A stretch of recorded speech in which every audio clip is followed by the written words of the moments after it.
feels like we were born to live here. The American suburbs will always be our home, but each day that we live here, this place also starts to be our home.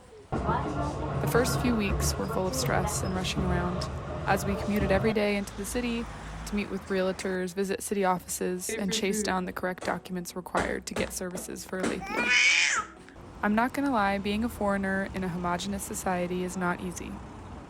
Appointments that would take a Japanese person 10 minutes will probably take us 2 hours. Our 2-year-old throws tantrums on the silent train, and the lack of public trash cans creates quite the mess when you're changing diapers. All these are true, but they're not the majority of our experience.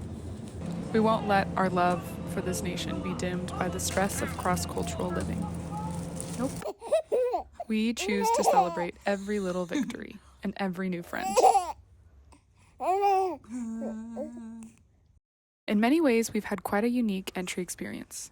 Our landlords, who also happen to be our neighbors, bring us so much joy on a daily basis. They helped us assemble furniture. They helped us navigate the ambulance system, which we wish that we never had to navigate. And they've celebrated each day that we've made this house into a home. Their warmth and kindness is truly amazing, and it knows no bounds. Since we have 2 young kids and 1 kid with special needs, we have walked into parts of Tokyo society we wouldn't have otherwise experienced. Nico and I went to the local Jidokan, which is an indoor play hall for this neighborhood. Our second time visiting, we came on a rainy day. As I walked in, the rooms were teeming with excitement, a stark contrast to the quiet play area that I had found a week before. I must say, the thought of leaving quietly and avoiding interaction did cross my mind, but Nico's excitement overshadowed my fear. He marched right up to a group of boys playing with dinosaurs and quickly joined in. A shared language is not required to play make-believe.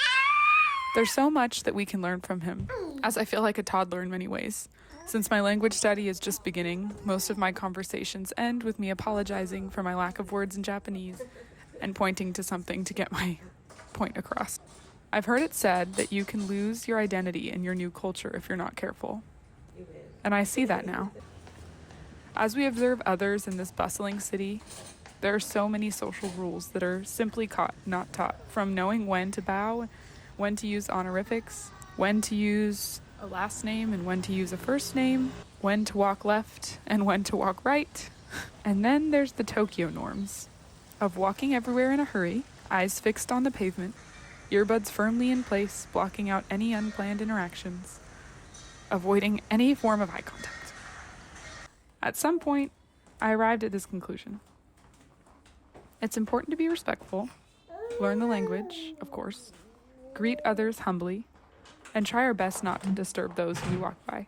However, the goal is not to belong. Our appearances will always give us away. We're never going to belong here.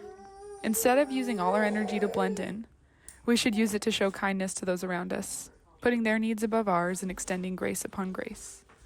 Many people here in the city seem lonely and isolated. How can we be a source of light and comfort? How can we bring healing to the hurting? I've made it my personal mission to smile at those I walk by and leave the headphones for the workday.